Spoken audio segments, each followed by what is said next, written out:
പ്രമേഹം ഒരു തീരാവിഷമമായി ബുദ്ധിമുട്ടുന്നവർക്ക് ഒരു ആശ്വാസ കേന്ദ്രമാണ് നെല്ലുവായ് എറൈസ് ആശുപത്രി.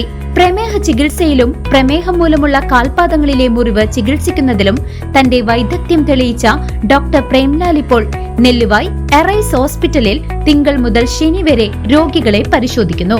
Arise medical centre, Devaki complex building, Nelluvai.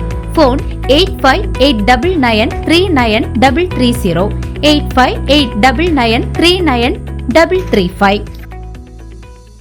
Vadakkanchery boys high school ഗ്രൗണ്ടിന് പ്രകാശപൂരിതം. MLAയുടെ ഫണ്ടിൽ നിന്നും സ്ഥാപിച്ച ഹൈമാസ് ലൈറ്റിന്റെ സ്വിച്ച് ഓൺ കർമ്മം നടന്നു. വടക്കാഞ്ചേരി ബോയ്സ് ഹൈസ്കൂൾ ഗ്രൗണ്ടിൽ MLA ആസ്തി വികസന ഫണ്ടിൽ നിന്നും തുക വിനിയോഗിച്ച് സ്ഥാപിച്ച ഹൈമാസ് ലൈറ്റിന്റെ സ്വിച്ച് ഓൺ കർമ്മം MLA സേവ്യർ ചിറ്റലപ്പിള്ളി നിർവഹിച്ചു.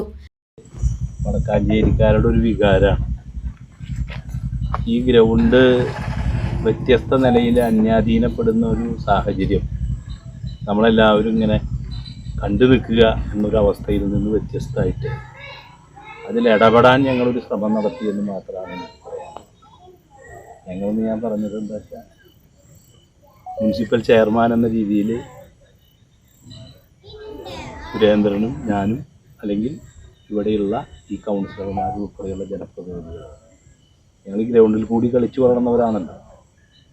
അപ്പോൾ സ്വാഭാവികമായിട്ടും 3.25 ഏക്കർ സ്ഥലം വരുന്ന ഈ ഗ്രൗണ്ടിനെ നമുക്ക് പൂർണ്ണമായി ഉപയോഗിക്കാൻ കഴിയണം. പൂർണ്ണമായി ഉപയോഗിക്കാൻ നേരത്തെ കഴിഞ്ഞിരുന്നില്ല. സ്വാഭാവികമായി അളന്ന് തിട്ടപ്പെടുത്തി ലഭിക്കേണ്ടതായ എല്ലാ സ്ഥലവും നമുക്ക് തിരിച്ചു. വടക്കാഞ്ചേരി നഗരസഭാ ചെയർമാൻ PN സുരേന്ദ്രന്റെ അധ്യക്ഷതയിലായിരുന്നു ചടങ്ങ്.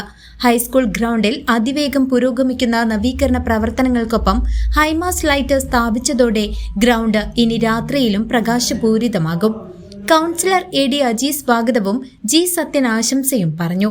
അതേസമയം ലൈറ്റ് സ്വിച്ച് ഓൺ ചെയ്ത ചടങ്ങിൽ സ്ഥലം ഡിവിഷൻ കൗൺസിലറെ ക്ഷണിക്കുകയോ കാര്യങ്ങൾ അറിയിക്കുകയോ ചെയ്തില്ലെന്ന് ആരോപിച്ച് കൗൺസിലർ സന്ധ്യ കൊടക്കാടത്ത് പ്രതിഷേധം രേഖപ്പെടുത്തി. News desk CC.